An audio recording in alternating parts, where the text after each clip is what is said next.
On met chacun de vous gouverneur de la BCEAO. Vous savez combien il touche au minimum par mois? 30 millions de francs CFA. Vous croyez qu'il est suffisamment bête pour scier la branche sur laquelle il est assis? C'est humain, ça. C'est valable pour vous, c'est valable pour lui, c'est valable pour moi. C'est parce que nous sommes dans l'opposition. Enfin, je ne dis pas que nous sommes dans l'opposition. C'est parce que nous critiquons le système que nous avons des discours comme ça. Mais entre le discours et la réalité, c'est ça. Donc, Sankara est mort, il y avait 3500 francs sur son compte. Allons doucement. Je suis en train de vous dire ce qu'on appelle la politique du troisième homme. C'est-à-dire l'envahisseur français a compris ça. Il a compris, parce que les Français se fabriquent à Chamalières, ici en France. Donc, maintenir dans l'esclavage moderne les Africains, c'est ça qui est en jeu. Ouais. Donc, il faut, comme par enchantement, une nouvelle génération, celle qui naît au Sahel, avec ces jeunes-là qui sont là. C'est-à-dire Ibrahim Traoré du Mali, non, du Burkina, Assimi Goïta du Mali, et voilà, M. Tiani du Niger. Et ça, ce n'est qu'un début. Pourquoi je dis ce n'est qu'un début? Parce que d'autres jeunes vont prendre le pouvoir. C'est un mouvement qui est irréversible.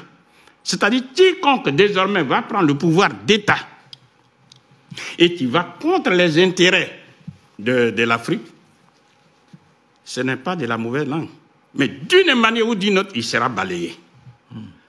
Ce qui me permet de dire, ici et maintenant, il faut que les gens du Sahel, qui soulèvent tout l'espoir de l'Afrique, car on ne rêve que de ça, eh bien, ceux-là, ils ont le devoir de réussir cette monnaie unique. Ils vont appeler pour le massacre le Sahel. Mais pour moi, c'est la base. Et question fondamentale, qu'est-ce qu'ils vont faire avec cette monnaie? Nous disons froidement, avec cette monnaie, M. David Johnson a déjà évoqué le problème, ils vont utiliser ça, mettre les Africains au travail et industrialiser les économies du Sahel.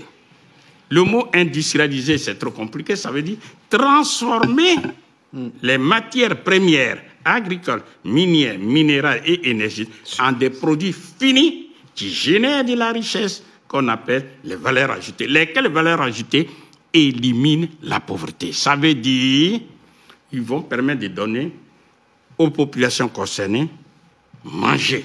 Manger veut dire élever les industries alimentaires. Et tout est en Afrique. Deuxièmement, boire veut dire donner de l'eau potable et de l'eau courante à tous ceux qui sont en Afrique. Troisièmement, s'habiller, élever des industries de textile.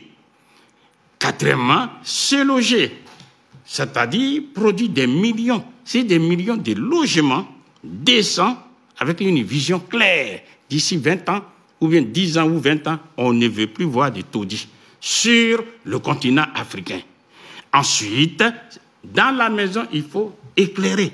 Donc, les industries renouvelables, comme par exemple l'énergie solaire, l'énergie géothermique, donc tout ce qui sort du sous-sol, l'énergie éolienne, donc du vent, l'énergie hydraulique et la biomasse. Tout ça, on peut avoir de l'énergie en abondance. Ensuite, c'est déplacer. C'est déplacer avec les véhicules produits en Afrique. Les brillants cerveaux sont là. Ils ne demandent pas autre chose que d'être payés. Quand vous avez l'argent, que vous ne dépendez pas de quelqu'un, vous pouvez financer ce que vous voulez. Ensuite, sur des routes qui sont produites par les Africains eux-mêmes.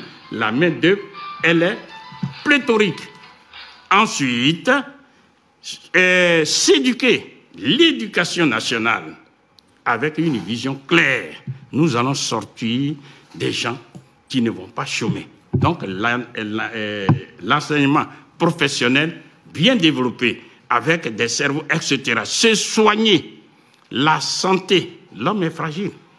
Donc, élever ce qu'on appelle les centres de soins primaires dans les villages, les dispensaires et les hôpitaux dans les villes et affecter le personnel soignant. Mais la santé, c'est aussi élever ce qu'on appelle la sécurité sociale. Bien sûr. Et enfin, la santé, c'est produire les médicaments en Afrique même. Et avec ça, on peut soigner tout le monde. Ensuite, se défendre, c'est la défense. Et on a commencé, on le voit maintenant, avant c'était une fiction. Le Mali a pu récupérer Kidal, a pu mettre hors d'état de nuire ces terroristes grâce à l'accord de coopération